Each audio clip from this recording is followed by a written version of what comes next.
Welcome to Lore Hero, episode 25. You may notice that we only have 3 people this week. Alec is busy, as you might have already guessed, because he is at home with his family. He's taking family time, and he just couldn't fit in the schedule today to record, which is fine. And I wouldn't want him to take any special time away from his family. He had to travel like 1 billion miles from Maine to California. I don't remember how many it is. Like, is it like 3,000? It's a lot. It's a bajillion.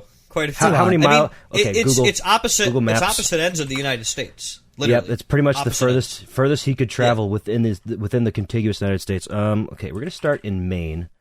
We'll just type in Maine. I don't know where it puts us in Maine if I do this, and then we're gonna go directions to California. I don't know where it's gonna put us. Don't know where he is in California, and I honestly don't Southern.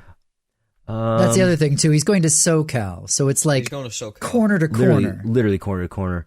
Yeah. This says, I mean, just Maine to California. No specific places. 3,246 miles. I think he had a layover too, if I'm not mistaken. I don't think he flew direct. It's like a mile per note and Through the Fire and Flames. Wow. Yeah. And, oh my God. And Maine, I hate that's a cool way to put things. Every note is a mile, dude. Imagine road tripping, but you can only play 1 note per mile you go. That Through the Fire and Flames intro sucks, dude. 200 miles. You'd be traveling from Maine. You'd be like in New York by the time you're done with the intro. That sounds like the worst road trip ever. That'd be cursed. Oh. We should do that. All right. Lore Hero road trip, and we're gonna play a 1 note per mile. That would be like the best worst stream ever. It would be agonizing. We just got the confirmation of a first ever Lore Hero in person. Negative. Yeah, confirmation. We're actually gonna do it. We're gonna rent an RV. In-person event. You can tag behind. You know. Yeah, it's gonna be the very first live stream to ever have negative viewership. Nobody's ever gonna watch that shit. People would pay you to not watch it. Yeah, we have to owe viewers. Anyways, I have a few topics to discuss today. I came prepared. I want to hear them. So here's the nice thing about this. Moose has not told us what these topics are. He wants to bring them up and have us have a real reaction. So let's do it. Yes. So epic reaction. JP was talking a little bit early pre-show before we started recording about video essays and how like that's kind of a good meta to do on YouTube right now. Sure. If you want to like put out good quality content but also get paid for it because they're usually long and they get good RPMs. Just today, as we are recording this, we are recording on a Friday, March 29th. This video was uploaded by a YouTuber named Clubs Hub. It is called I Played and Ranked Every Guitar Hero. It is 2 hours and 44 minutes long. It is long as fuck. And this guy is not a big YouTuber by any means. He has about 5,000 subs, and his recent videos don't get a ton of views. So this guy is not making a lot of money off this. This is done for passion. Hell yeah. This is passion. I haven't watched all 2 hours, 45 minutes of it, but I have watched a lot of it. I see you commented on it too, and they even replied saying your videos were a huge help throughout this little adventure of mine. Yeah, I mean that's actually how I discovered this. He tweeted he tweeted this out and he tagged me in one of the tweets saying that I and Jason and Asai were big inspirations for making this video. No way. So that was neat. Oh, yeah. I'm putting this. I'm Very bookmarking this right now. I want to watch this later. Yeah, this shit's amazing. Cool. I have not watched the full thing again, but what I have seen, this is a very high quality production, and he did a very good job doing it. So, real quick, he goes through every Guitar Hero game, including mobile Guitar Hero games. Everything. Literally everything you could ever find that has the name Guitar Hero on it, and DJ Hero, for that matter. So it's not just the console games, no. He got all these old-ass like Motorola Razr phones and Nokia phones and found ways to play all those fucking mobile dogshit games. And you ranked them all. This is awesome. Right there. It was a really cool fucking video. Hey, I love seeing on the timeline that Guitar Hero Live is there at the end because, man, I love watching people who've never seen it go, what the fuck was this? Yes. Yeah, I haven't seen that segment yet, so I have no idea what he says about it. But I cannot wait. I did skip to the end to see his ranks. So if you go to 237, like the second to last timestamp or whatever, that's when he starts going over all of his ranks. We should discuss this. Okay. So if you just go to the end of that little timestamp so you can see the full list, let's discuss. Because this guy he's not like us. He's fairly casual. Like he played these games when he was younger, like as a kid, and he couldn't pass every song an expert, right? So he's at that level of play. He can play expert, but he can't pass every song. So this is like the level of play we're talking about here, and this is how he thinks of these games. His number one spoiler alert, if you want to watch this video, skip ahead to the timestamp you see on screen, is Warriors of Rock, which I think is cool because that is interesting. In my mind, that's like for the fans. That's like the big boy, really hard songs for for the ultra degen mode like us. But him as a more casual enjoyer really likes that game. It's his favorite one. Wow. Next to Guitar Hero 3. This is a very interesting list. I'm looking at the list right now. I'm clicking through it.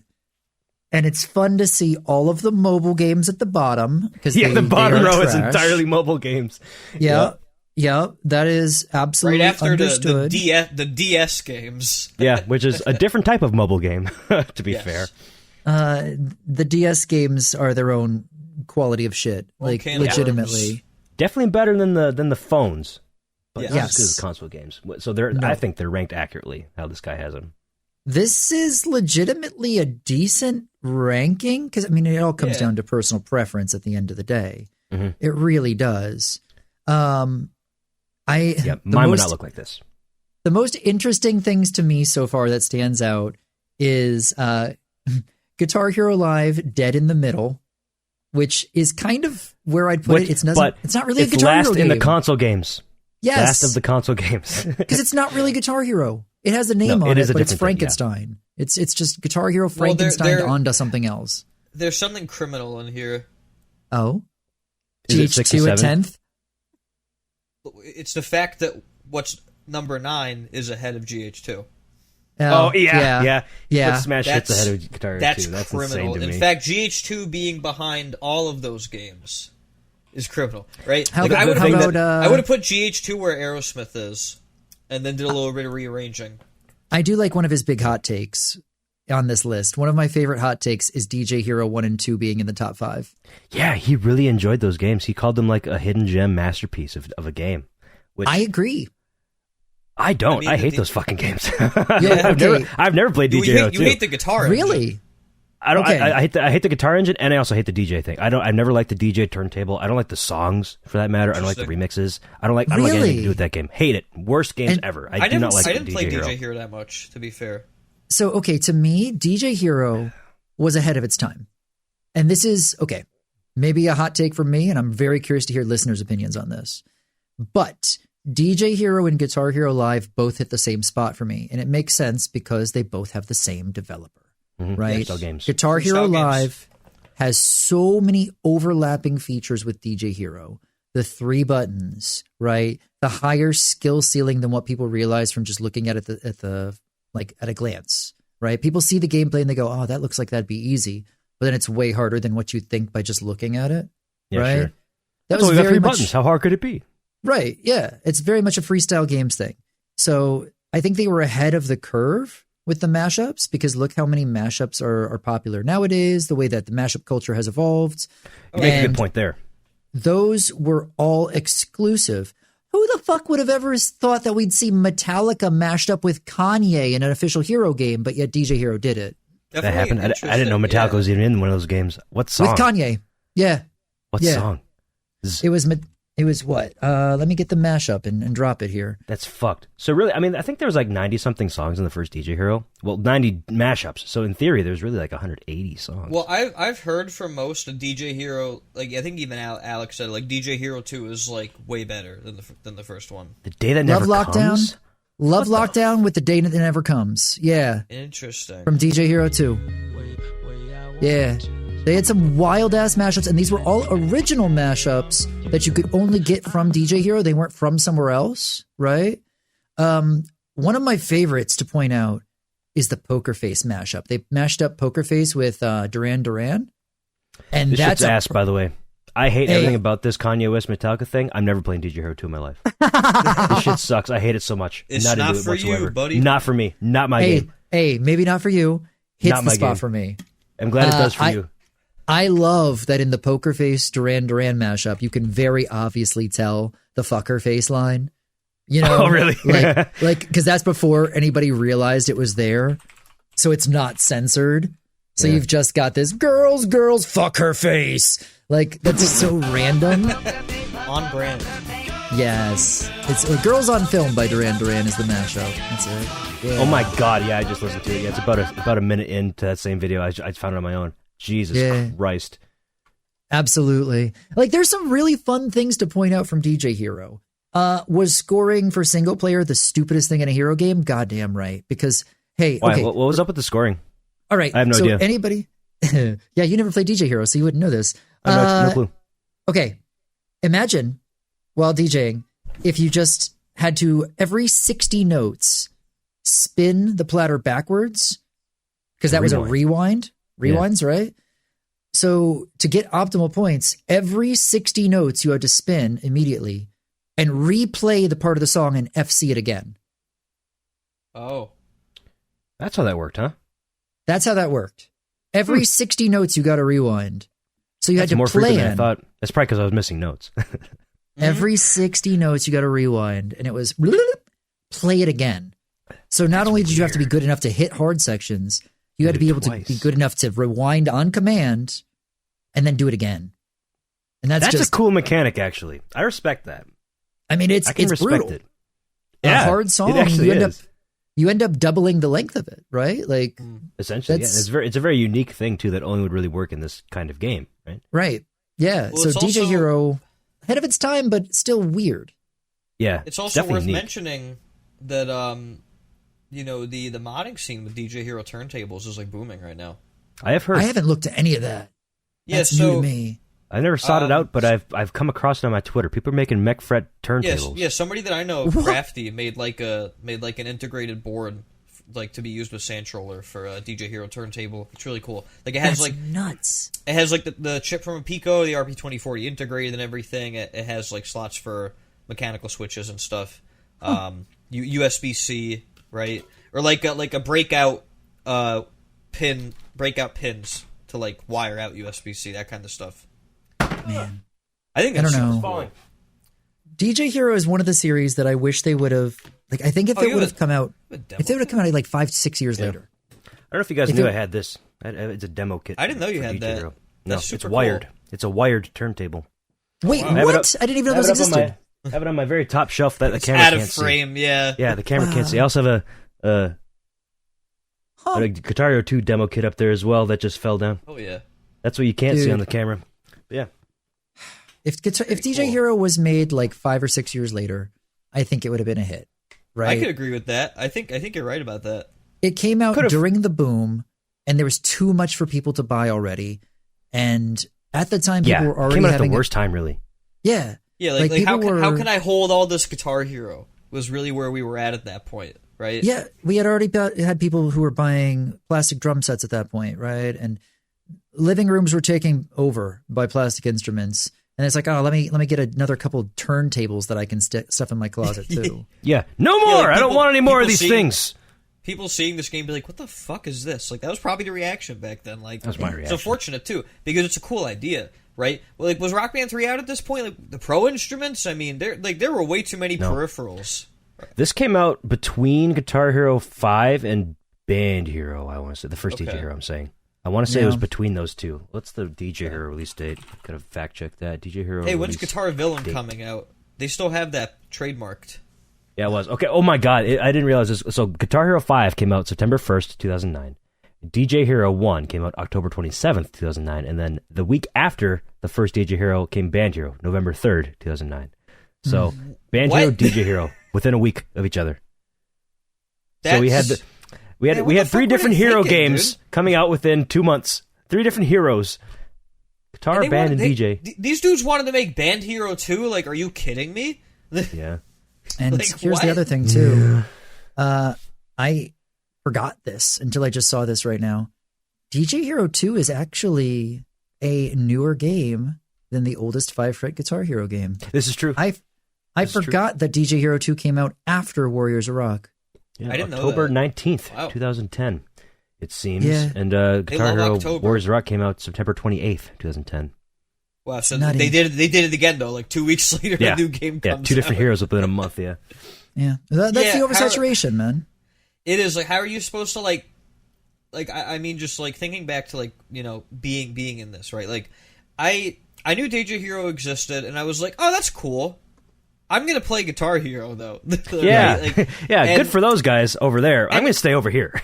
And even back then, like, you know, once Metallica came out, like things went off the rails, right? Like and like I just remember like JLC getting smash hits early, Van Halen getting shipped not for resale at GH5, Warriors of Rock just kind of coming out like with promo videos like a month before of like, you know, sudden death. Like didn't they have Danny in like a promo video or something? Did they? Of, like, I know they sent him a band copy early. Huh. He had the whole band bundle. I think he was on like an IGN IGN video or something. I think that's what it was. I remember that if that's the case. But I do remember towards the end he started getting free shit. He got free DJ Hero stuff too. I think it might have been DJ Hero 1. Like he got the Renegade kit. Remember that? It was like a special edition bundle with like a black DJ deck with like Eminem it had and the Jay-Z. it was the Jay-Z thing, and then it had the deck like stand that came with it or something. Yeah, it came with like a whole stand for your thing. It was kind of neat. It looks cool. This video, maybe it just doesn't exist anymore, but like I swear to God that he was on something for like a gaming publication, right? And was playing. I think it was him and Scotty. Oh, I think it was them playing either Through the Fire and Flames or Fury of the Storm. Danny was on guitar and Scotty was on drums. I swear to God that this exists. I know. I swear to God. Okay, I don't think it was Scott. Now I don't remember because I know that they were going for like Guinness World Records with like a full thing. It was him and his brother. Or no. Who was that? I don't think it was his brother that I was thinking of. It was some other guy that was playing drums. Some guy? Some guy. Yeah, it was some guy 913. Oh, some guy's awesome. Yeah, I'm pretty sure they're playing Merciful Fate on Guitar Hero Metallica. That's the video I'm thinking of, where there was like some republication. But that's different from what you're thinking of. Yeah, we have a guest. Hi guest. Hello, Tara. Hi, Tara. Dude, I'm just like I'm looking this up, and like the third video in the recommended is Guitar Hero versus Real Guitar, and it's Danny and Jack playing. Danny's playing Guitar Hero and Jack's playing real guitar. All I can think of when I think of that is there was an old cover that his dad did of Comfortably Numb.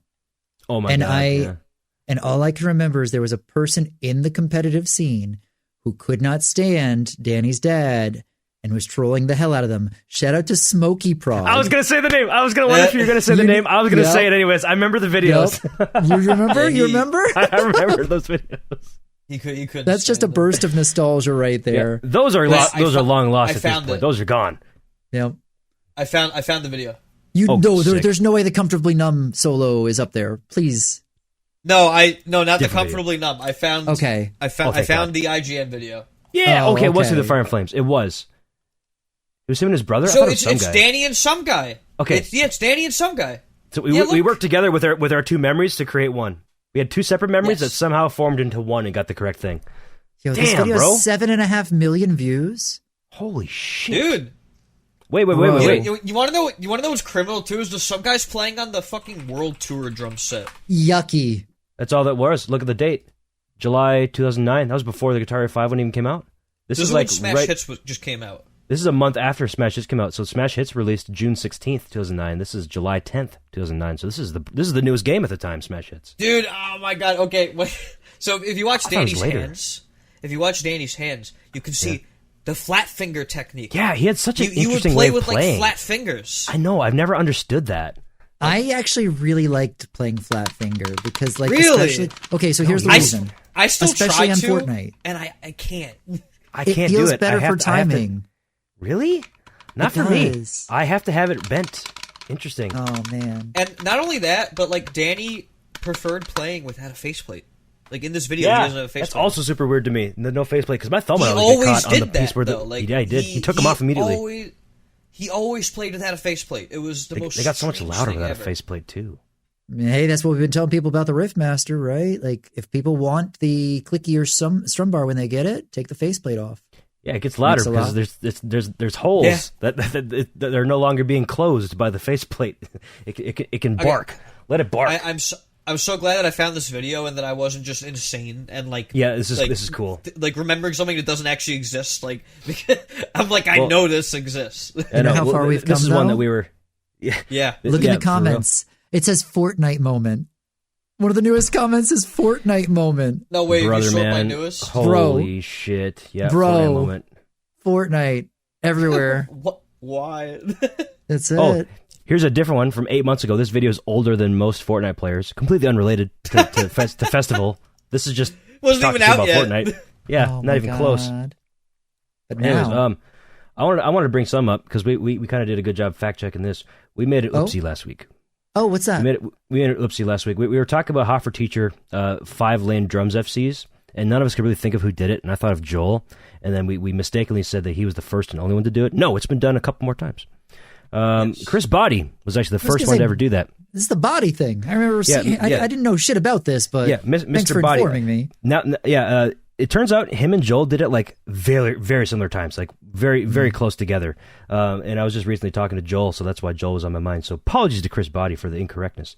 But somebody in the comments did straighten us out, so we're good there. Hey, I appreciate that right there because, like, okay, we all have our own expertise. Yeah, call on us the out, show. please. If we say something incorrect, let us know Please. right now, straight up, because we'll never know if we're wrong because what we're saying is what we think is correct. We yap about the things that we know, but at the same time, there's a lot of shit that's happened in the scene, and we can't know it all. That's why we put all our heads together. Yeah, right? and We the all scene's have been different here for almost expertise. 2 decades. We have almost 2 decades of knowledge to talk about, and it's impossible to ever recall all of it. So Yep. we're mainly the two things that we're going to try to do in order to like prevent stuff like that is to, if we're unsure about something, reach out to people in question who might know, and to just basically kind of just do what I did with the Through Fire and Flames video, where like actually try to find it before I stated this fact. Yeah, or just say, much. wait, hold on, let me double check that, or doing something like that. Yeah, like before stating it as fact, like actually try to be like, wait, does this really exist? Am I just crazy? Because this concern was brought up to me privately in Discord, and somebody mentioned that we are kind of like one of the foremost news sections. Like this is where people like come to learn about the community, right? And we don't want to start spreading misinfo, right? We want to be spreading the correct information. That's always the goal. We don't want to be the meme, right? Of like me when I spread misinformation on the internet. Like that's not what we want to be. Like it's really not. That's actually it's a very funny thing that you bring that up. It's something that I've been feeling a lot as we've been getting into the Fortnite community.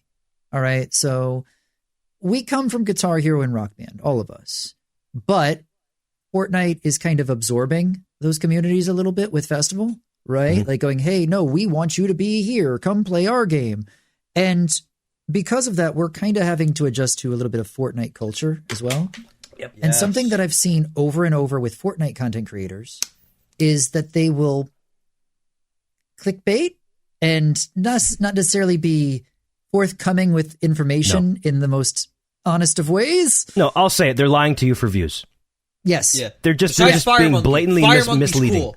Fire Monkey's sick. We love Fire Monkey. We love Fire Monkey. The kind of slop that pops up on my TikTok For You page about, yo, you got to try out this new Fortnite XP map right now. You get a 2 billion XP. You'll level up. And then everybody's like, yo, it doesn't work, bro. I just tried it. It doesn't work. It doesn't work. It doesn't work. But they patched it. They patched it. They can do one tomorrow. Here's the code. Yeah, try a different one. I'll do another one tomorrow. And then meanwhile, they're getting active players on their UEFM maps, and somehow they're getting paid for all that. I don't know exactly how it works, but that's just straight up what they're doing. They just they're putting out slop for their own personal benefit, and that's despicable. I think that should be a bannable I'm doing that offense. on TikTok, and I take full accountability. But at least No, but yours are funny. Yours are funny. This one isn't funny. Yeah, you're not trying to mislead people. No, which I'm is not. I just think it's funny. Not too much. We see so much of that, and it's a shame because like I've been very truthful with all my content, right? I've been trying to like get news out, and a lot of times people don't believe me because they're conditioned to not in the Fortnite. Like it's not about me; it's that the culture as a whole is like very. Hey, make sure like subscribe, even if this isn't true. I've got the clickbait here. They're like traumatized, man. Yeah, I get it. Yeah, I legitimately. Like imagine if we had that like in our community, like right? Like, yeah, but I mean, like as a rule of thumb, it is always good to be skeptical of where you're getting your information from. Oh yeah, sure. You have to find trusted sources, and it seems like there's a huge problem in finding good trusted sources within the Fortnite community for good free information. Fire Monkey. He'll never steer you wrong. Yeah. Well, true. Fire Monkey's great. He only works with what leaked information comes out, so there's always a grain of salt of, well, maybe it isn't actually coming out, it's only a leak. But Fire Monkey's a good source of information that I've found, at least. And Who's the other guy? Shady? No. Yeah. Shady seems all right from everything I've seen. Shady's good. What's the other big guy that I always see pop up on my page?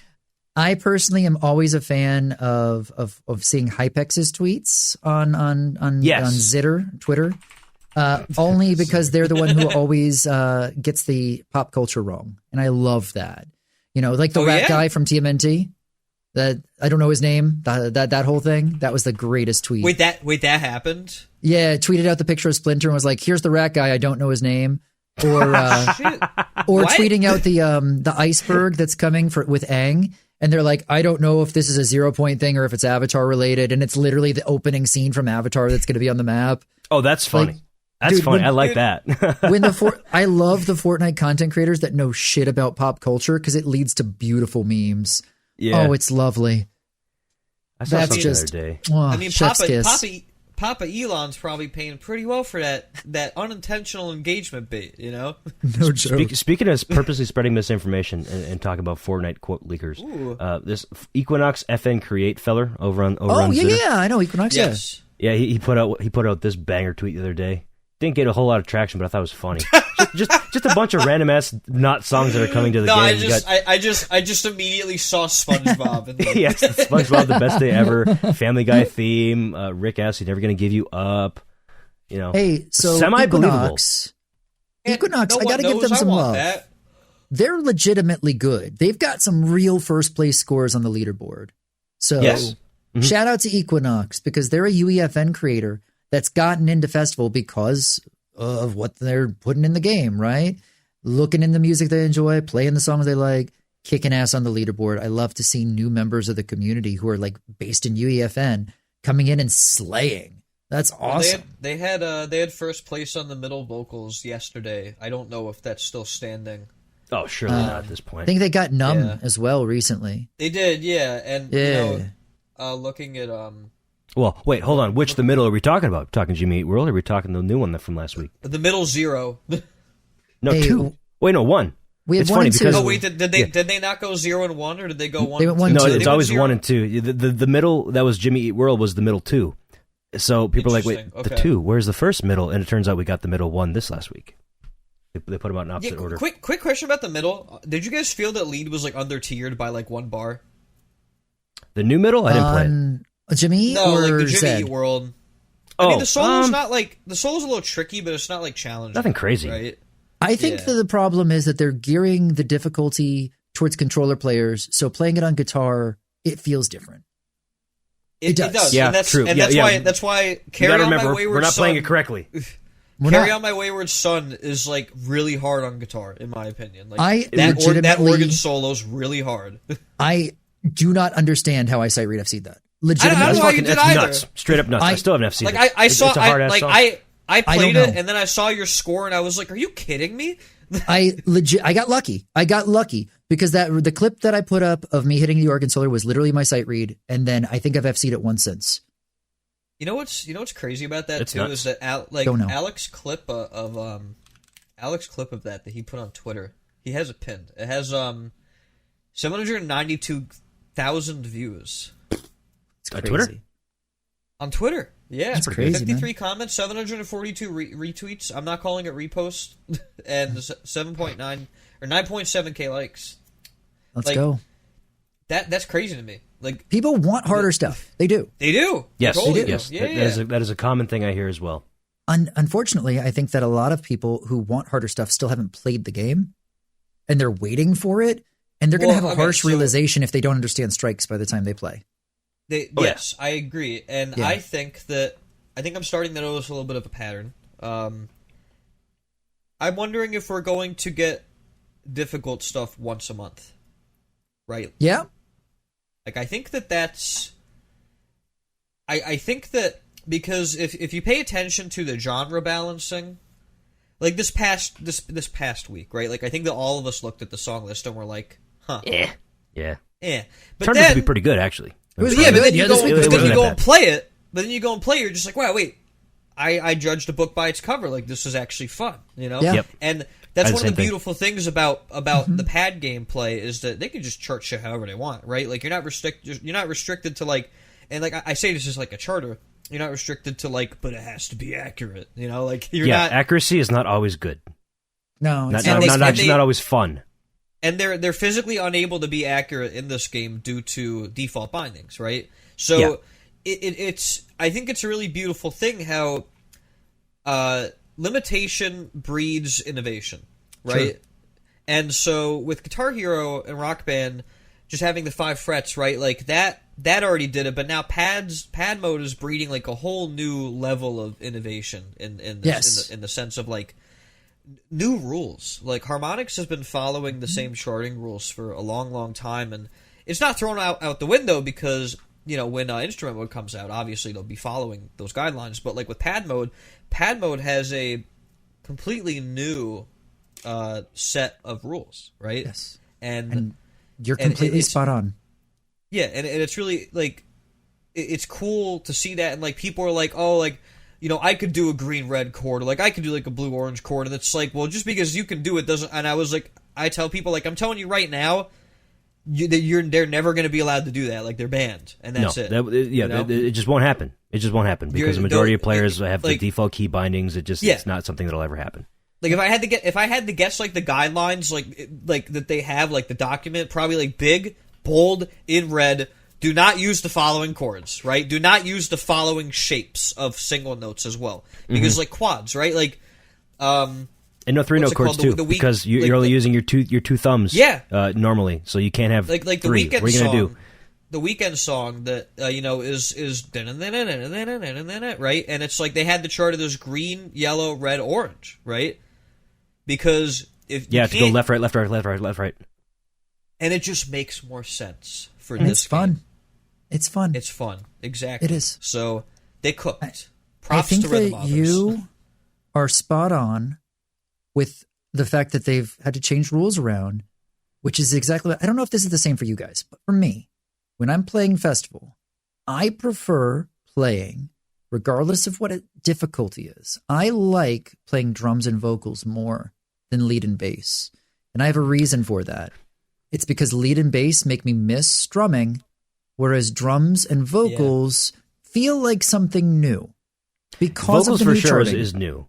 I like playing vocals because a lot of times vocals are the most prominent thing in a song, so it's easy to follow along with. A lot of times you just know the melody. And drums are a very unique, different type of mechanic because they're charted differently. There's a lot of different charting conventions that they use, where it's like an actual press and then a lift on the other one, which is cool. You don't see that in any other instrument for charting, and that gives you a whole different dynamic to the chart. But guitar and bass, it does just kind of make me think I could be strumming right now. Yeah, it'd be I do. cool. Well, yeah. Like I think that the Carry On My Wayward Son organ solo is the perfect example because your first instinct is to anchor red in the beginning, right? Like it is, because it goes. And I did that. Like I did that, right? Yeah, and your brain has been doing that for 15 years or whatever. So monkey mode happens, and it's like they put chiasm at the end, right? I couldn't believe that. I was like, what? And yet we still have people saying it's too easy. And you know what, bro? That's easy, cool. Right? Mid in the shop. That's cool because you know what? Like I can't wait for the more difficult stuff to come out and for people to still say it's easy because hey, because it will be to people like us. People are so absolutely like they're clone hero pilled at this point though. They don't see spam and they go, oh, it's not crazy hard. It's not the same thing. There was like a troll term made up years ago where it was called like, oh bro, you can frog slide this part. And it's like, what the fuck is frog sliding? You're just saying words at this point. Words don't have any meaning anymore. Did you ostrich the front part?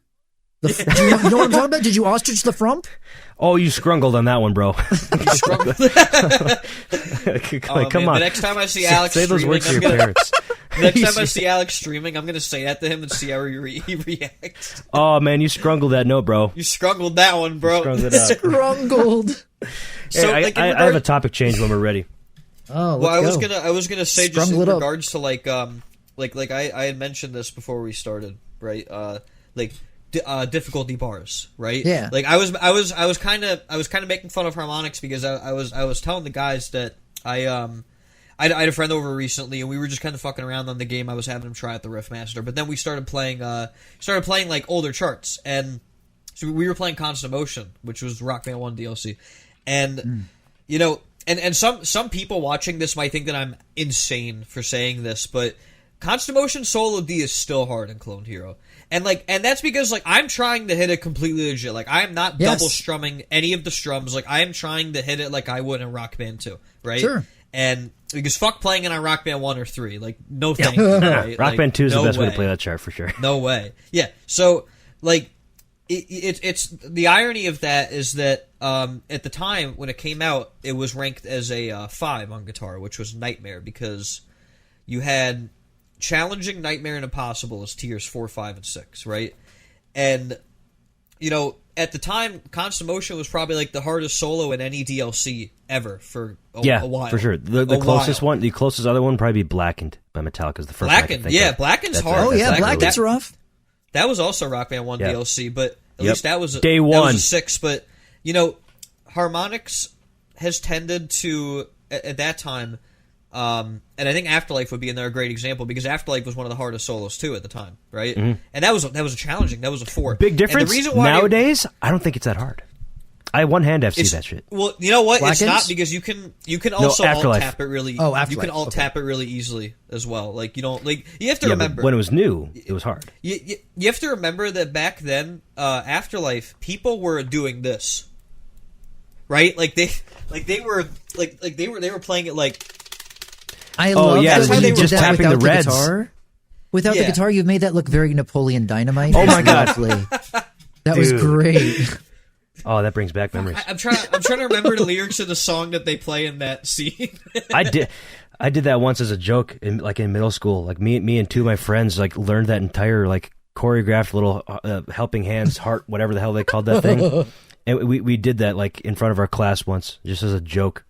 Some say love. Yeah. That's what it is, It's a river. Yeah, that song. Fortnite Festival win. Ooh, but yeah, TLDR, I think Harmonix has gotten better with difficulty ratings on songs, but there's still some questionable stuff in Fortnite Festival. Jason, you were thinking of one example in particular? Ooh, Transparent Soul this week. Yeah. Immediately comes to mind. That's a standout for me this week. That shit's hard. The drums. That it's drum hard. track. It's Travis brutal. Barker. Hey, that's if people are looking something fast tempo.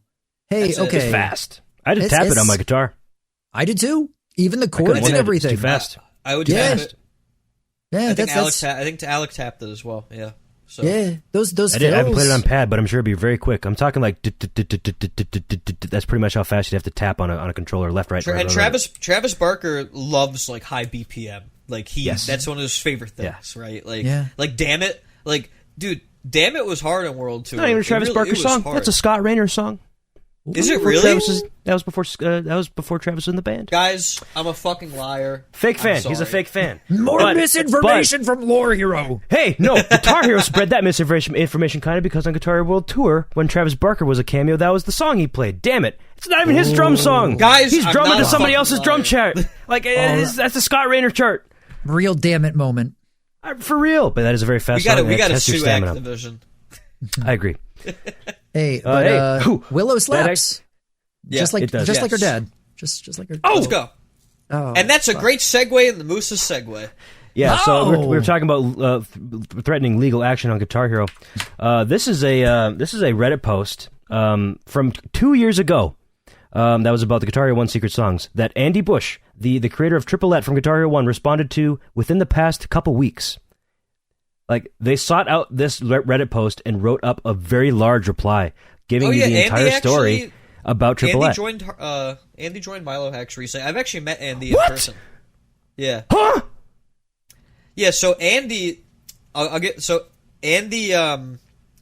was in like a jam band with a good friend of mine, and Andy lives in the same place that I live, apparently. Yo, you live in the same house, bro? Yeah. She's upstairs. Oh, cool. Bring her down. But yeah, get on the pod. I mean, I would love to do that, but Andy's super cool. Andy's an extremely talented bassist. Like, I went to, like, basically Andy has this thing going on in the local venue, where people just come up, and anybody can come up as long as they like tell her in advance, like, hey, I want to jam tonight, and she'll just jam with people. Right? That's really cool. Like, Yeah, and so my friend Doug was the drummer that like he would, because they would have people like on guitar and like bass and stuff come up and jam. So like somebody would stay on drums like for more or less the whole time, and so Doug would stay on drums for hours and just play along and improv. And so Andy would play bass, and yeah, Andy's crazy at bass. But yeah, I think that she posted the same story in Milo Hacks, but it's a really good read. It's very insightful. I missed that in Milo Hacks. Yeah, I kind of want to read it out. I'll read it for the audio listeners. Yeah. So I have this on screen for all the video viewers, but all you lovely audio listeners, I know I love you. You're out there. This is for you. I'm gonna read out this entire post. It's a long one, so strap in. So it starts out. This is again from 17 days ago, as of recording this, on a over 2-year-old post. Hi, Andrelea here, author of Trippolette. Wanted to comment to explain a bit and give some context. The post that she's replying to is just basically asking for the story about these songs in the game and why they exist and how to get them. So she says, so during the development of Guitar Hero, I was working in-house as QA. At some point during one of our daily meetings, the heads of the dev team let us know that if we had any personal songs or personal project songs or songs by friends that we thought would be a good fit for the game, we were welcome to submit them for consideration. As I recall, these became the bonus songs in the game, which tracks. That makes perfect sense, because all the bonus songs in that game were kind of just Harmonix in-house stuff. That is to say, all of the bonus songs were songs sourced from employee submissions. Later in the development process, they made an editorial decision to cut 2 songs that they thought were poor fits. These songs were Graveyard Shift, and, well, she actually typed in shit, Graveyard Shit. She meant Shift. Graveyard Shit! And Trippolette. To my understanding, Graveyard Shift, that one was correct, was cut because it was a very homemade recording and that they found not to meet the quality that they were looking for. Trippolette was cut, on the other hand, because it was a more jazz fusion at the time than it was rock, which I think was fair, and it was in a very different shape at the time than the Trippolette you all know.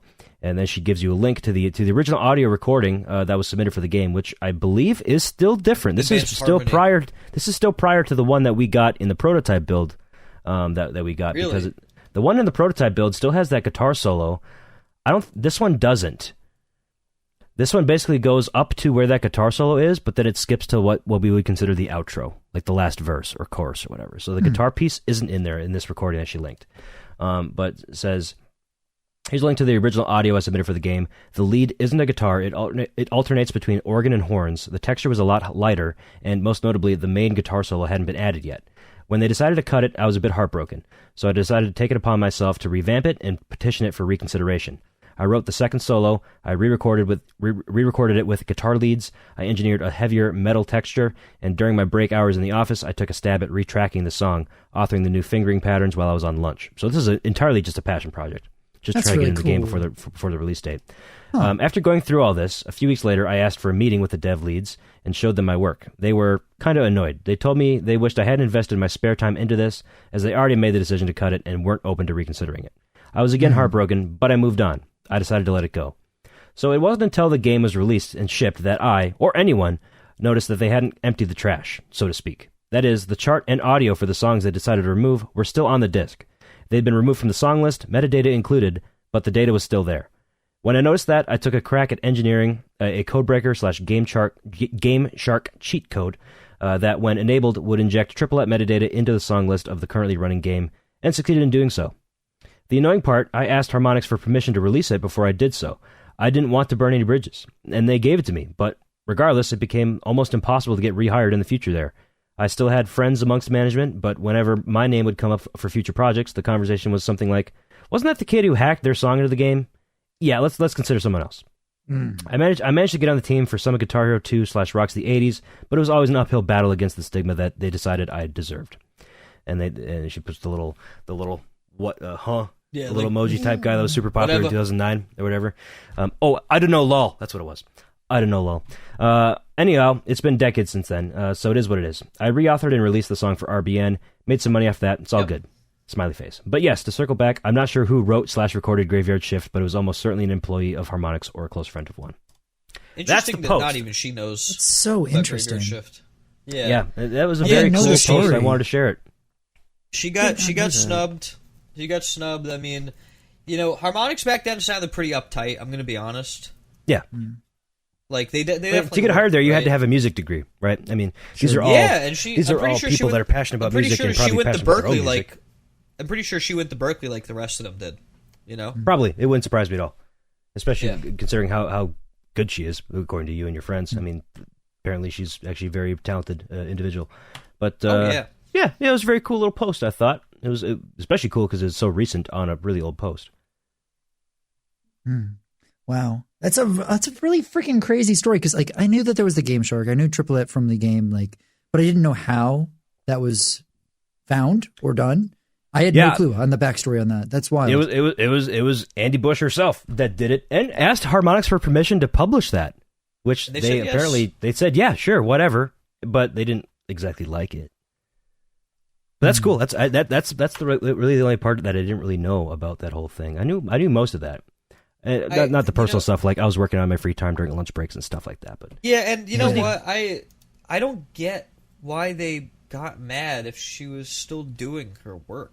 Yeah, you know what I mean? It was on her free time, right? Like, like if that's actually the case, maybe she was like, letting on that it really was just a passion project. But still, I mean, I guess at the same time, maybe try to put yourself in the perspective of these devs and the fact that Guitar Hero was like a new concept to the West entirely.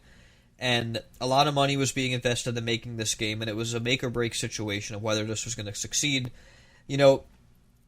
And so we don't really know what the environment was like at that point, right? No, and surely it was a fairly quick dev cycle. It must have been, yeah. I'd imagine. I mean, I don't know when that dates were for when they actually started developing on that, but based on the prototypes, like it was in a rough state. Like 2 weeks before the final build was released, so like they were doing a lot of work quickly. That build was pretty rough. Like Guitar Hero as a whole was in such a different spot at that point versus what we think of as the series today, right? It was the little like indie project at the start. Nowadays you hear Guitar Hero and you think, oh wow, big money moves, like crazy franchise. Activision milking it, but this was it was an up and comer. Right, this was a new IP. Nobody knew it was going to be the biggest game in the world in 2 years. Right? No. I didn't even know about Guitar Hero until Guitar Hero 3. I had no idea it existed. Fake fan. Sure. Hey, I didn't get into the series until GH2, right? A little bit after GH1. I came in a year late. So, I mean, I also came in a year late, but I started with Guitar Hero 1. Sure. Yeah, it's always crazy to me. Like people like Alec, where like their first experience was GH1 when it came out. Like. Yep. Yeah, he's got all of us beat in the terms of real OGs. He does. OG. Yeah, and his brother. His brother was the one that of all of us. His brother was the one that made it happen. So. Thank you, Asai, bro. Yeah. But yeah, he changed the world. Very cool that Andi came out and like set the record straight, because it's always been like, and she told me like this story in person too, but it was like, like it was in a bar, and so it was really loud, and like I listened and everything, but I was like, I know what she said, but I don't know what she said. So I'm glad that, because this is now that I'm reading this, I can remember it. Yeah, this is what she said. She said like, oh yeah, like I put it in the game, they didn't like it. I tried to make it better, they didn't like it. Anyways. I want to talk about more songs that should have been in Guitar Hero but were not. There's an old Score Hero post that was brought to my attention during one of my streams this past week during the Gauntlet for songs that were at one point considered for or were approved for Guitar Hero, but at some point were cut before release. So this is a Score Hero thread from the 28th of December of 2010. So this is a few months after Warriors of Rock came out. So I linked you here. This is a post by Naomi that is quoting a Frankie B submission. Frankie B was not a developer, but was friends with the developers. He was close with them. I think he was part of like the crew that went to go to the Neversoft offices with Toy Machine and all those other people when World Tour was new. I want to say that. I don't know the rest of the story, though, so I won't say it. But he did have insider information, and at one point he wrote, I really hope that, asterisk, a whole bunch of asterisks, that and all these things break your elitist fingers. He was talking shit about people that think they're too good at the game.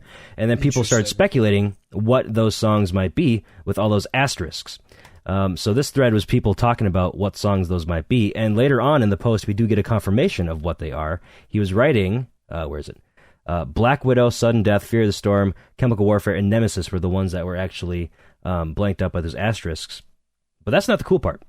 The cool part comes later in this thread. I forget what page it's on. It might be on page like 4 or 5. Talking about, there was a whole list of other songs. One of them being Deliverance by Opeth. That song 14 minutes long, by the way. That was supposed to be in World Tour. But it didn't happen in World Tour. That's exactly my thoughts too. When this was brought up to me and during stream, I lost my fucking mind. That's one of my that might be my favorite Opeth song of all time. It might be. It's either that or Opeth is one of my favorite bands. That's crazy. Yeah, Opeth's great. But unsurprisingly, can you imagine that fucking song?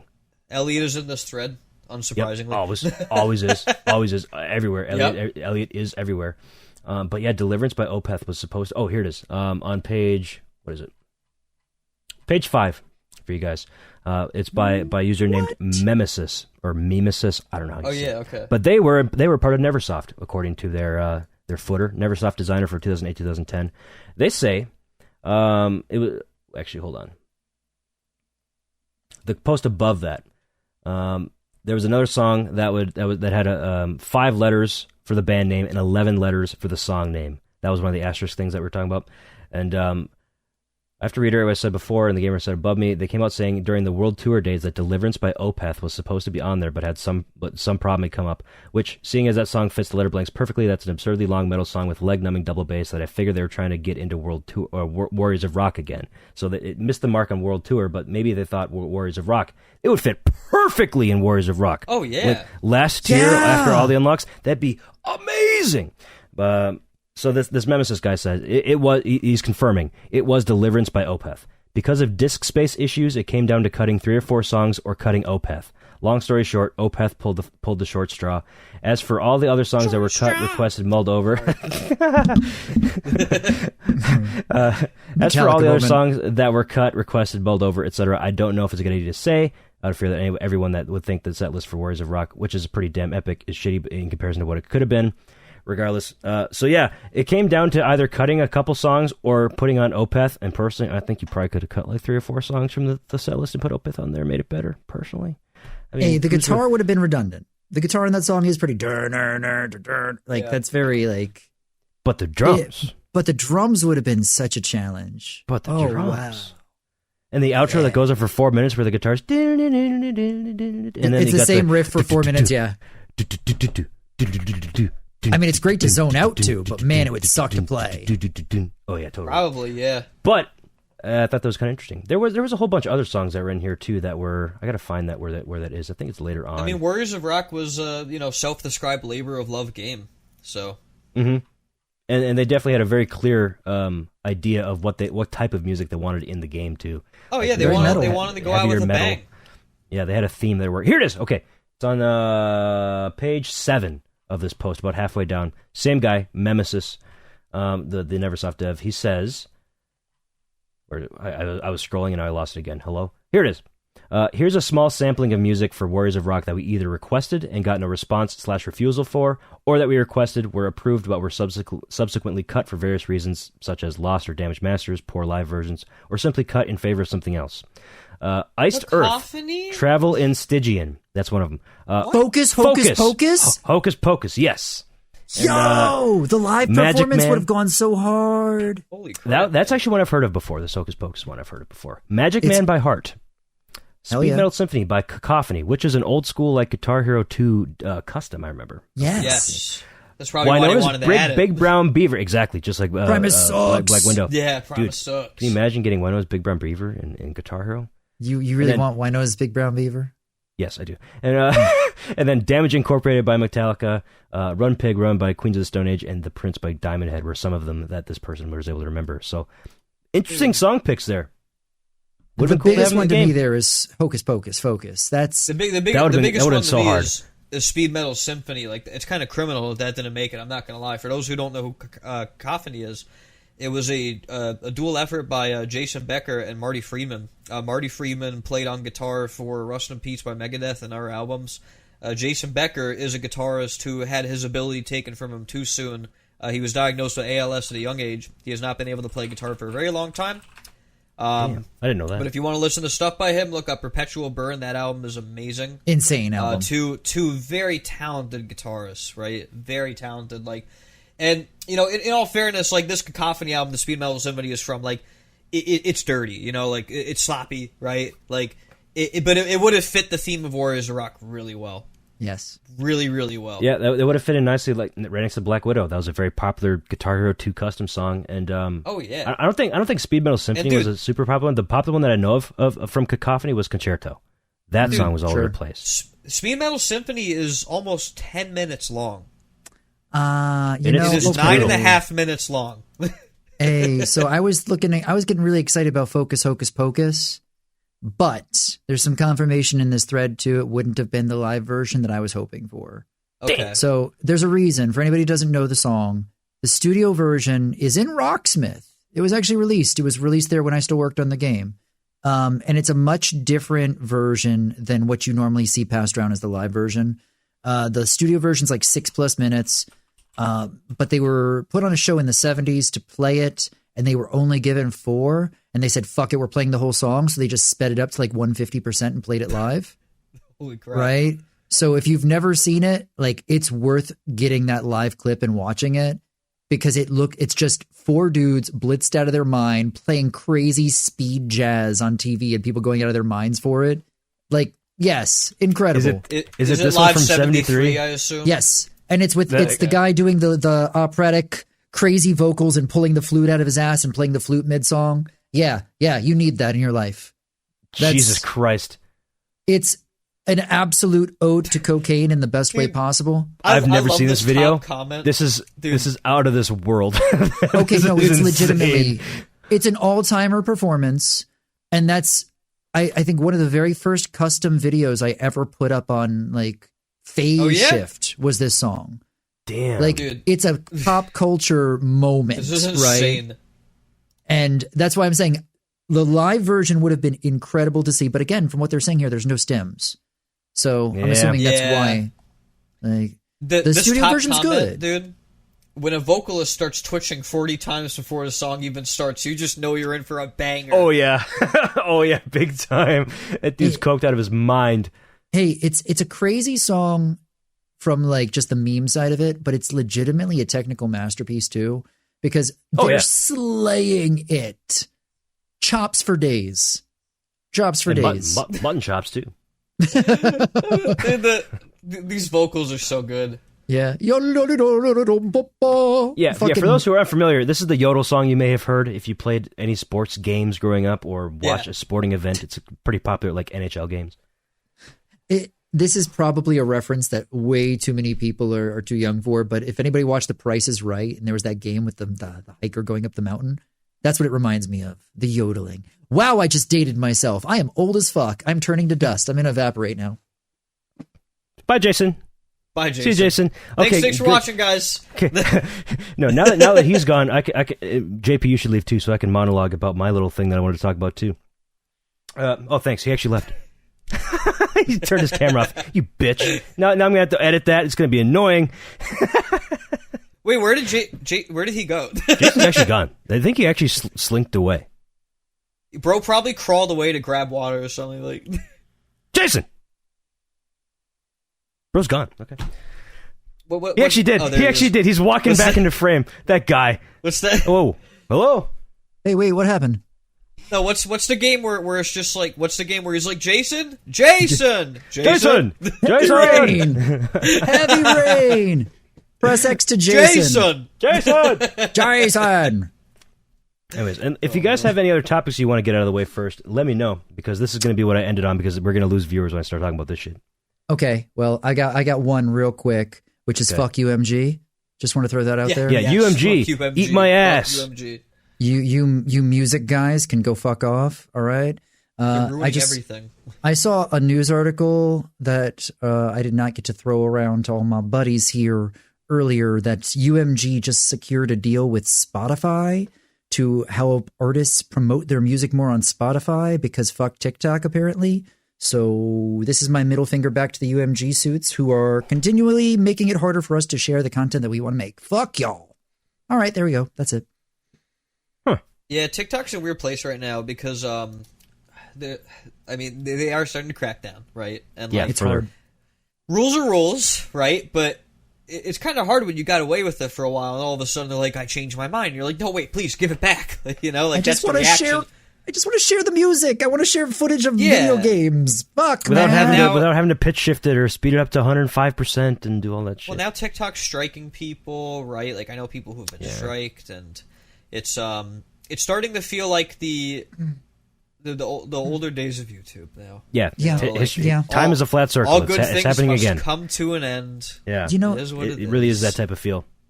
Imagine the stigma of somebody taking a clone hero video and speeding it up by like 10 or 15% and then posting it on YouTube, and people be like, why the fuck are you speeding it up? You're just trying to make it look better. And then realize that actually is the meta right now on TikTok because it's the only way to share it. Yeah, otherwise it'll get muted. Yeah, do you want to hear the song? I know, you only can share it this way. Yeah. Fuck. You know, Chad said today in a different server, Chad was like... Chad just drums? Yeah, on it. Chad the drummer? Yeah, Chad just drums. Yeah, he was like, oh man, you know, like I have all these strikes now, like I think I'm just going to stream. You know, I'm just not going to upload anymore. And I was like, damn.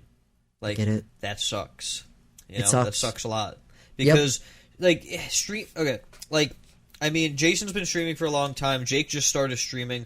Unfortunately, got denied for partner, but that usually happens the first time. I mean, I'm not surprised. I'm not surprised. I have only a few streams under my belt, and I try to apply for partnership. They're like, dude, come on, prove yourself first. I'm like, okay, I'll do that. You got to get more in, and you will get it. Like, I believe that. But yeah, in time. Time. It's not a priority. I've always been on and off of streaming. And you don't get much for being Twitch partner, anyways, right? Like, it's not that big of a deal. It's just kind of a cool thing. Not anymore. Just have a check mark next to your name. Yeah. It did used to be worth significantly more, but not anymore. Like streaming and video making are like two very different things. And I've different. always, you know, like I'm like I jump between being introverted and extroverted. Like on here, like I'm more than happy to talk to my friends and everything. But it's like, you know, I find myself in a position a lot where I will start streaming and then like an hour and I'll be like, this is a mistake. Like I wanna go home. Like I already am home. You know what I mean? But like figuratively. And like the kind of feeling you get like when you go out with friends and you're out for like an hour, you're just like, man, I wish I didn't come out. You know, like that's how I know that get feeling. with streaming. I know the feeling. That's how I get with streaming. And so like for Chad just drums to like say that like I'm just gonna stream instead. I'm just like I don't know how the fuck these people do it because like I can't get into that mindset. Like I would rather not stream. You know, like and I've tried so many times and like I think part of it is that like you know, maybe like this is a good topic, like the competitiveness of streaming in today's environment. Like, you know, there's so many people streaming the same thing that you're doing, right? Yeah. Like even like Fortnite or Clone Hero or whatever, right? Like there's a lot of people streaming what you're doing, and you know, so like when like Jason or Alec or now Jake are streaming, and like then I try streaming, and it's like the whole time I can't get out of my head that just like like why am I doing this? Like people would rather watch them. Like that's always where my head goes, right? And I'm sure a lot of people suffer from that as being like, you know, smaller, but there's some people out there who can just do that and it doesn't bother them, and they have their own small little community. And I'm like I don't know if I could do that, you know? Like it's a struggle because I've always like I will benefit greatly from having at least like an active chat where like people are just talking. Like, it doesn't have to be a lot of people, but like chat is a big deal with streaming. Like having like even just like two people talking in your chat actively is like a big help. You know, I think that it's worth pointing out the way people use streams as a whole is much different now than it was when I first started streaming. Oh yeah, dude. Like okay. Way different. So I'm showing my age here again, but the very first time I started streaming wasn't on Twitch, right? It was on Justin, and that was the podcast, right? That was not this one. That was my old show, The Losers Bracket. Shout out to VVV Gaming, the old team that I played for, who allowed me to get 2.5 years of podcasting experience and be able to interview the CEO of MLG and the cool. people who ran the IGN Pro League, right? Shout out to the people, you know, that's wild to think back to that. Like Adam Apicella, that was the vice president of MLG at the time, or Sundance DiGiovanni, and these incredible names. Dude, I know all these people. That's so cool. Awesome people in the esports world, right? That's amazing that I was able to do that. Speaking of esports, I'm wearing an esports shirt right now. It's ESL, Esports League. Oh shit, ESL. Oh yo. I'm just wearing Kirby. This fruit is 3D. But hey, the reason I bring that up is that streaming as a whole is much different now than it was back then, right? We've gone through a whole damn pandemic. The world's changed. And people do kind of, I feel like, lurk a lot more with their comfort content, right? Yeah. I don't feel like a lot of people are as engaged. Yo, I am too. I lurk. It's rare that I chat in chats. I just sit and watch. Yeah, just me. I don't know if it's just me, but I feel like the streamer is a lot more to, they are more of the content now, right? Like a lot of people like myself, I used to react more with chat, and I can't do that as much anymore because people aren't as engaged with chat as they used to be, unless you are one of those top 0.001 streamers where you have thousands and thousands of extra people. Yeah, where it's literally impossible to read every message because they're always, every time chat scrolls, you have an entirely new set of people talking because your name is Jinxie. Yeah, but that's not like the majority of people, right? No, that's that is only a couple of people that have that sort of thing. Yeah. You have a handful of streamers that do that, and everybody else is trying to survive with their content, right? Because that's what the landscape is right now. And so make sure to give yourself credit, because if you're turning on the camera and you've got anybody there whatsoever, you're doing better than a lot of people. That's a W. Right? Yeah, like, and I would totally agree with that. Like, I like that perspective, because thinking back to like the times that you're talking about with Justin TV, like, I mean, the only Guitar Hero streamer that had a following on Justin TV was George Yukon Monkey. Right? Who's that, Justin? I didn't know George streamed when he was with Justin. He started on Ustream, and then when Justin TV became a thing, he was streaming on Justin TV, and then Justin TV became Twitch, and George was the first partnered Guitar Hero streamer, right? A few weeks before me, yeah. Yep, and then you became partnered, and then Alec became partnered. Yep. And then that's when partner meant something too. And it was hard as fuck to get, right? What were the requirements back then? Well, first of all, back then, you didn't get a list of requirements. No, you had to email them.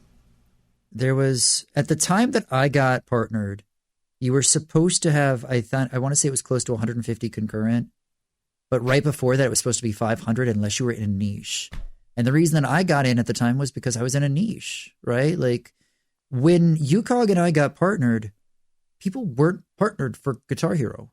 That just didn't happen. This is pre-Clone Hero, right? Like, at the time, Guitar Hero was pretty much dead, right? This is like, being revived. It was right before Rock Band 4 and Guitar Hero Live, to be fair. But George and Jason brought in people, man. They just did. We did. They did. Yeah, y'all were him. It doesn't make any sense grammatically. But then Alec started bringing people. Alec and Randy started streaming again at the same time, and then they started bringing people in. Which real quick, and then I gotta shout this out too. This is sounding almost exactly like what Asai was saying on the Around the Bar podcast with Optic Hitch, which I haven't gotten to listen to yet, so I feel behind. You gotta listen to it. It's so good. It's very good. Yeah, if you guys weren't aware, Optic Hitch, the person who put on the off season that we talk about frequently, has a podcast called Around the Bar. He talks with various people, and one of these people last week, timing wise, I have no idea how many weeks ago it was for you guys when this comes out, but Alec was on the show. He invited Alec out. He flew down to Texas for a day or two, and he did the podcast. And after he was done filming it, he talked to us on our Discord. He was like, "Dude, it just felt like I was talking on Lore Hero. This is just a Lore Hero episode to me." And it really kind of was. It felt very much like Lore Hero, but for a more casual audience. Because with our audience, we just kind of take for granted that you guys mostly know what we're talking about because we don't have to explain as much, right? But for this, he had to go full explanations to it because this audience does not know Guitar Hero. They only know Guitar Hero as that one game that they might have played back in high school or their mom or dad played. So he had to explain everything in full, but he did a very good job doing it. And I suggest everybody, every one of our viewers, goes and watches it. I'll put a link to that in the description. It's a great podcast, even outside of Alec. Like, they've had Noisy Butters on. She's had quite a bit of crossover with the Guitar Hero Butters. community. Yeah, Butters on there. I think that was like a week or two before Alec. Yes, it was. Hope she's well. There's one moment on the pod that I want to call out that I think was fucking awesome that Alec had mentioned to us previously, is that Hitch says like, yeah, man, when we were getting off season ready, like Corey Dunn, who Corey has a history, right? He was helping. He was a big proponent in putting on the event, but he has a history in like video gaming tournaments and stuff, right? And like broadcasting. So Corey was like, hey, man, like we don't have enough copies of Guitar Hero 3. We don't have any guitars. Like, can we just do Clone Hero? And Hitch was like, nah. No.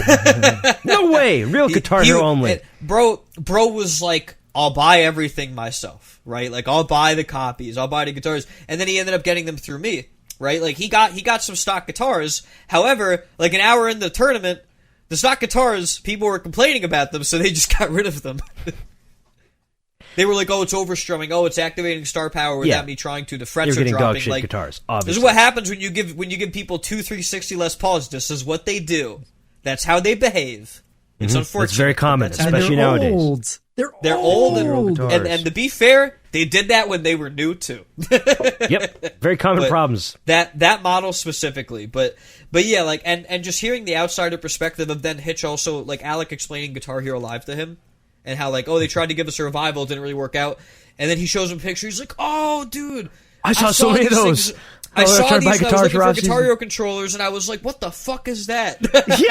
yeah, to a completely not in touch with the community person, like a casual person, like, the person that the game is kind of marketed towards a little bit. They're like, "What the fuck is that? Is that a I don't wanna play knockoff? that." What is that? Right? Yeah, like, so that shows you how much of a miss that game was to the general audience. But yeah, so it was just that was really cool to interesting. I like see. that too.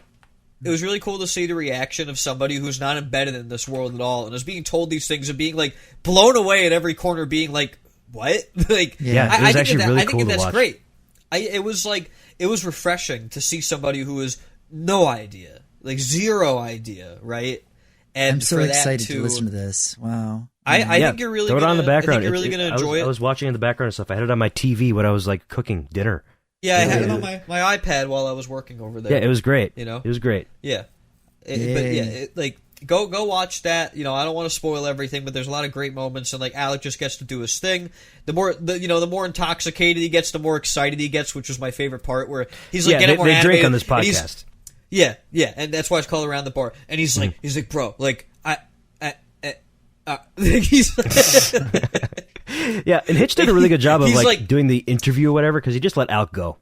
Like, yeah, Alec it was his podcast pretty much. Alec ran the show for the most part. He talked about whatever I love that. I'm so and Hitch is a great dude. Like, I'm so glad that he invited Alec on, because like he's giving our little community a chance, and I'm so grateful for that.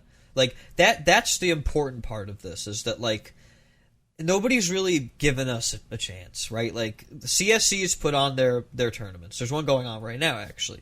And like the first Invitational had like almost like 1,000 viewers, right? Like it did really good. Yeah, it did really good. Yeah, it did really, really well. But off season, it being in person on console was just a completely different feeling, and like that was because of Hitch. Like he's the one that just had the idea of like, hey, why don't we do Guitar Hero? You know, and now it's starting to look like it's going to be a staple.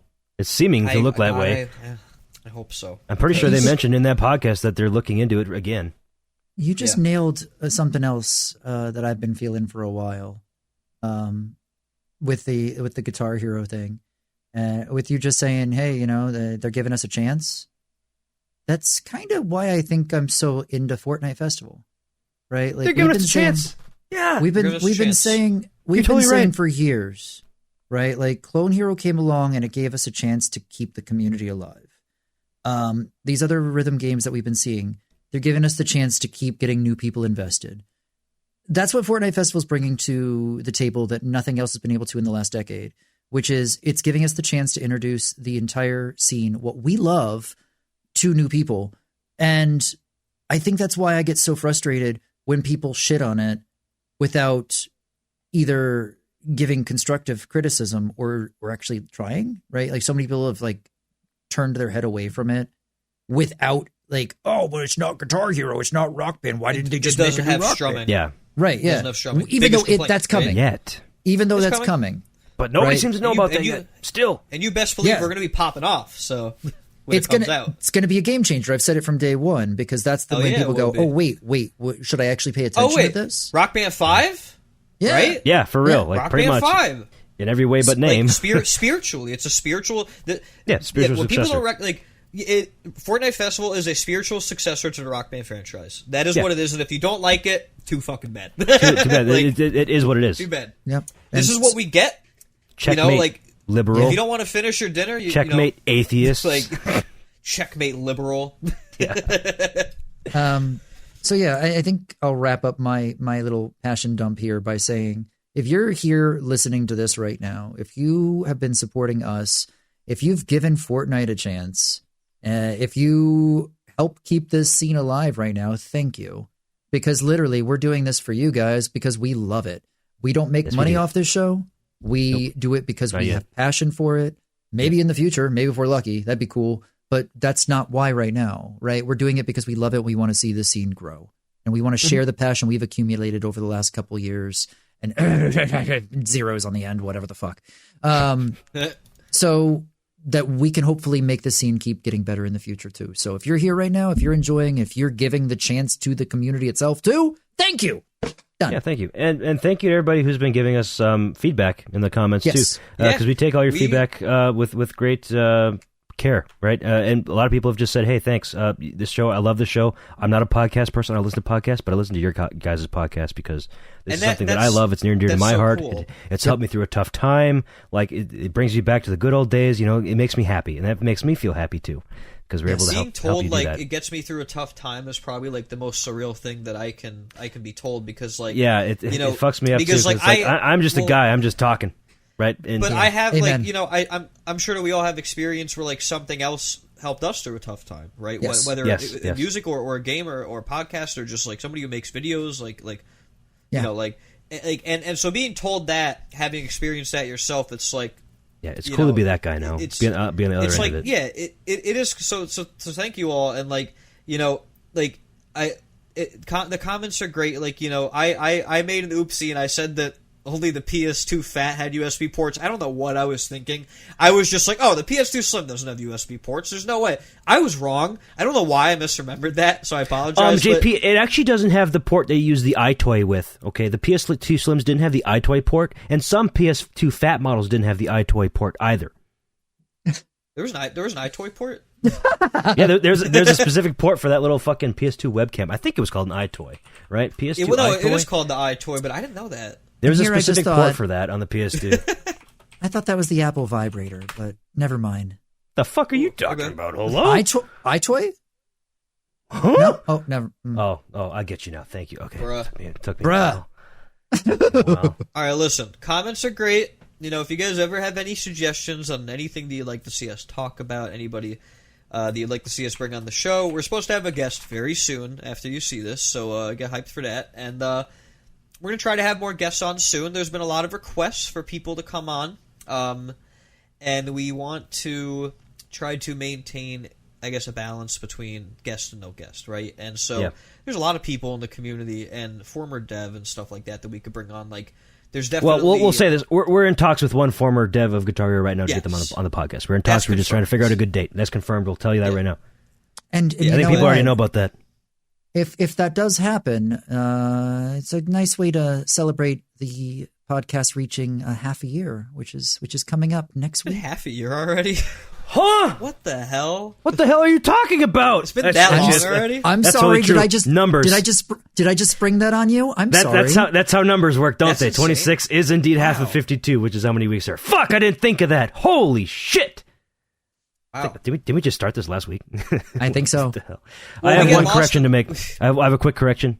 Yeah. That link, that little port that I was talking about, not for the iToy. That is for the iLink, which is how you link two PS2s together. I got the I correct, but the iToy is just regular USB. iLink is how you system link PS2 together. That's how it works. But and here I was just making bad jokes, so I didn't know what the fuck you were talking about. You tried. It worked after I thought about it for a second.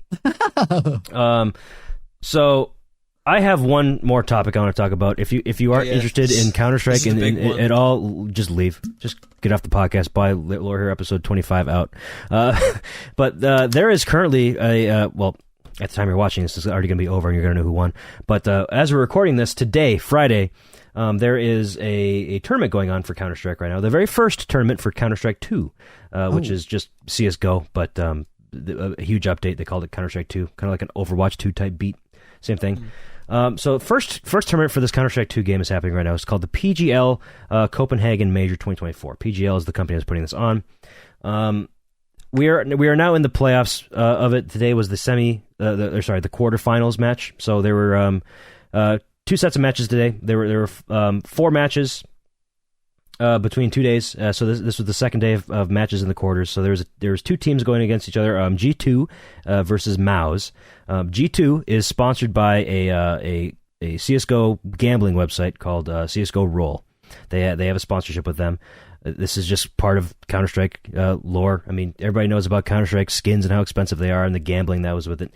I could go on for hours about this, but to keep it brief, maybe like in 2015, 16, 17, somewhere in there, Valve kind of nuked a lot of these sites because it was against their terms of service. And ever since then, they've kind of just taken a hands-off approach. Like, it is technically not like legal towards the terms of service, but they still operate without any sort of infractions. But the CS:GO Roll website, the owner of this website has a different type of website. I think it was called Hype Drop.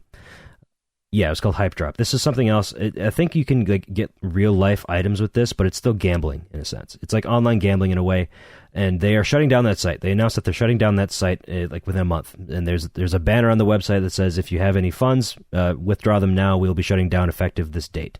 Right. So that website, Hype Drop, is connected to CS:GO Roll by their owner. There is a competing website called CS:GO Empire that is accusing the CS:GO Roll website of being a scam website, right? And at this major, this is how it ties back. At this major tournament, during G2, who are sponsored by CS:GO Roll, the owner of CS:GO Empire, who goes by Monarch, that's his name online, he had paid people in attendance to this major to protest. They paid people to rush the stage and protest CS:GO Roll's involvement and call for G2 to drop the sponsorship with this website. So there were...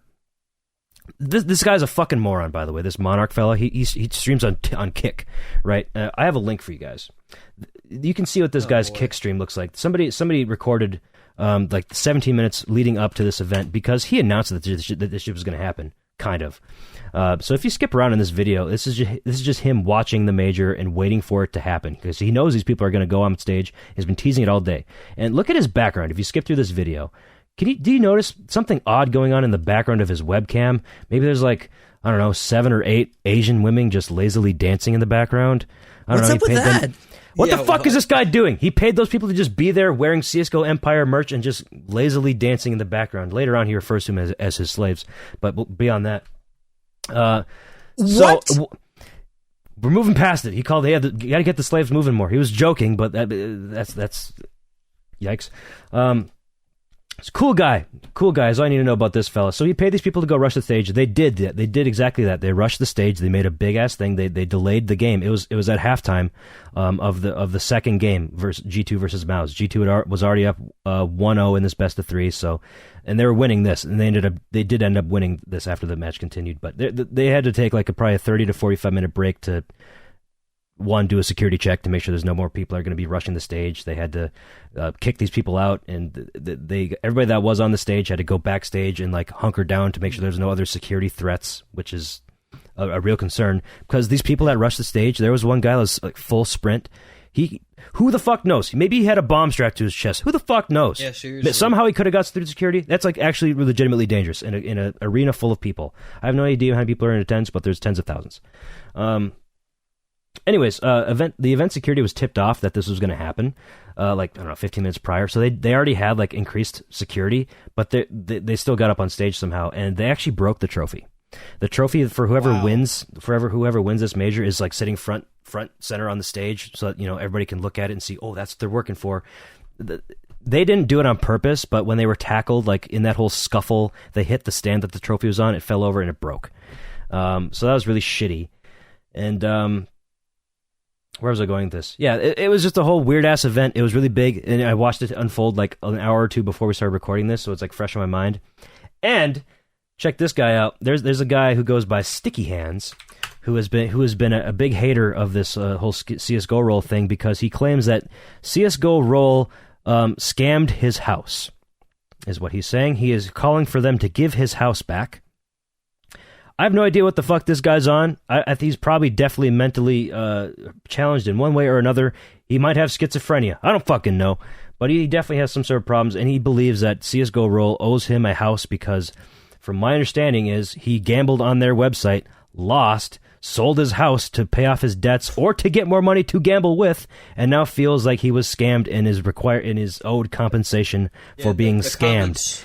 The comments on this tweet are very apparent of that. Yes, because this guy is very, very, very obviously mentally ill in one way or another. He's been doing this for years, by the way. I did a deep dive on his Twitter. He's been calling for this for years. That's his whole that's his bio. CSGO Roll scammed my fucking house. Anyways, it was incredibly weird and frankly disturbing, disgusting behavior that surely will cause Valve to do another big major crackdown on gambling sites and ruined everything for everybody. So thank you to these guys. He retweeted the video of the trophy falling down. If you go on his page, man, yeah, that sucks, dude.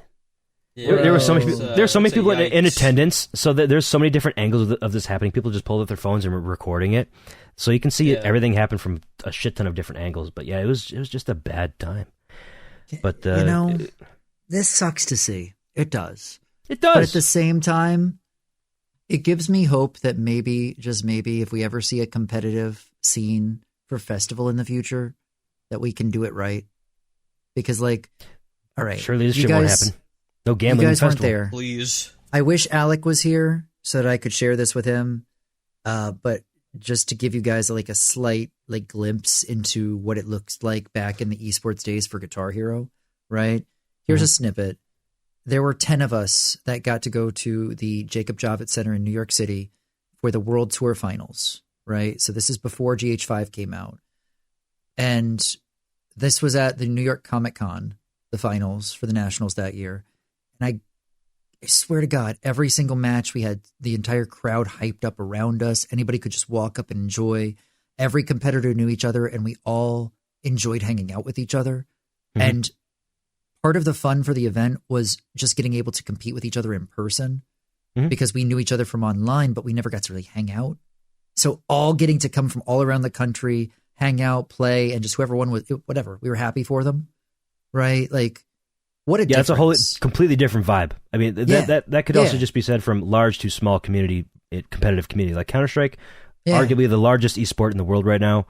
It might be arguable against like League of Legends or Dota or whatever, but sure. I mean, Guitar Hero wasn't filling arenas of 20,000 people like Counter-Strike. Never. So it's just a different type of vibe. But I mean, that sounds sick. Like if I would be one of those competitors nowadays, I would love that. That'd be so fucking cool. I'd love to see the opportunity for that. It'd be awesome. And when I see shit like this, I'm just like, man, I hope we get the opportunity to do it right one day. I don't know. I mean, that's where my brain goes. I love esports.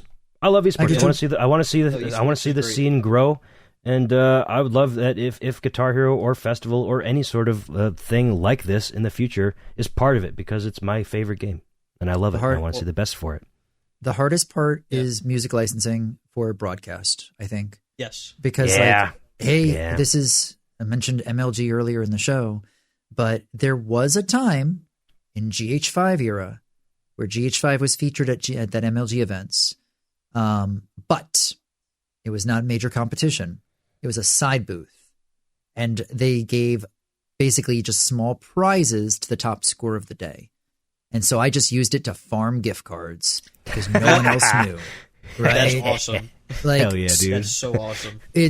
I swear to God, for anybody who wasn't there, I bet I could find pictures of this. I'll have to try to find one later. But it was sponsored by Hot Pockets. Dude, that's a big get back then. A banger of a sponsor, yeah. That's a banger sponsor for sure. Back then. That's sweet. Man. Hot Pockets was all the rage. Like, obviously, it was so popular. Like, when they were new, like, they were huge. It was Hot Pockets booth with a GH5 setup, and it was like, who can get the highest score on Scatterbrain, win $50 to Best Buy. And you're like, easy fucking money, pal. easy money. That's it. So maybe we'll bring get those shot at that back one day. Bring those back for me alone, because I want to do that. I want to clean out whoever's put on that tournament. That's my whole shtick. Getting high scores. That's what I do. First. That'd be sick. Yeah, they just have to. Step one, they have to exist, and step two, they have to be near close to me. So. If off-season 3 does happen, then we got to get Lore Hero shirts. Oh yeah, dude, we got to get a merch booth set up there. We could sell Lore Hero shirts. We could sell all sorts of different merch. Would you buy a Lore Hero shirt, guys? Be honest. Yeah, let us know in the comments if you buy a Lore Hero shirt.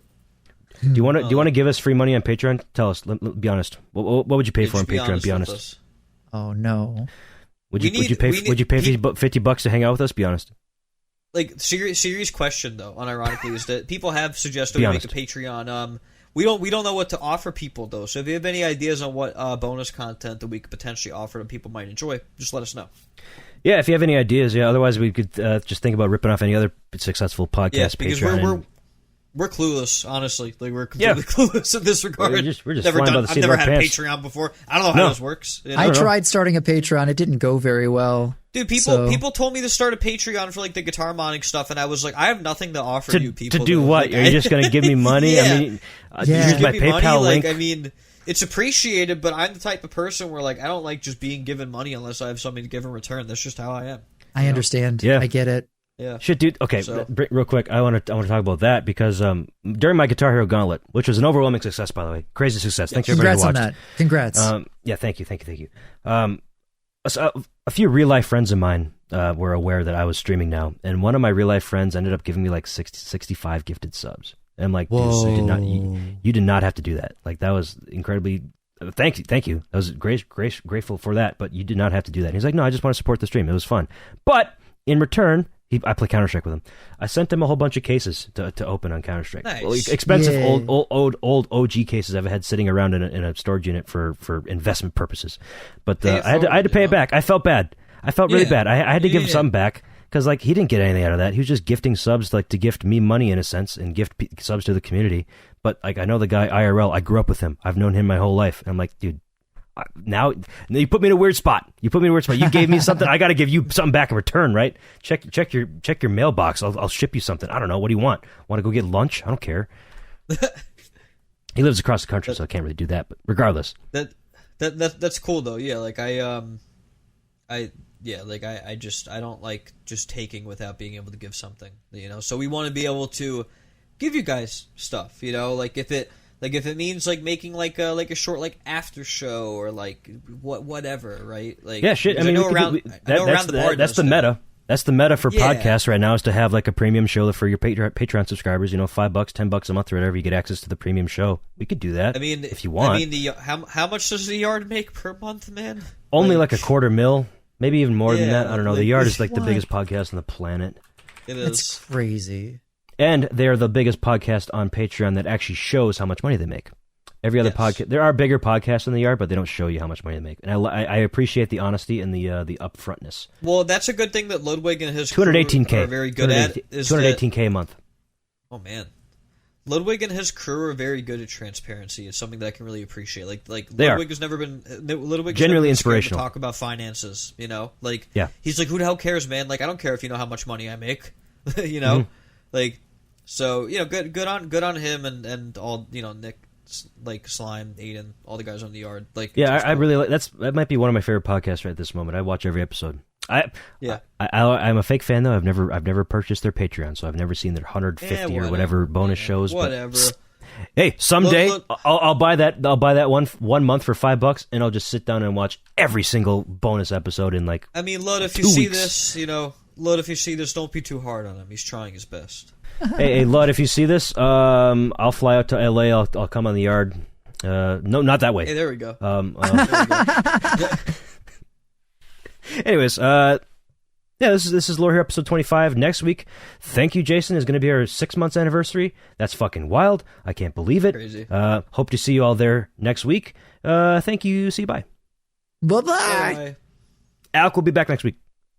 Yeah. Woo.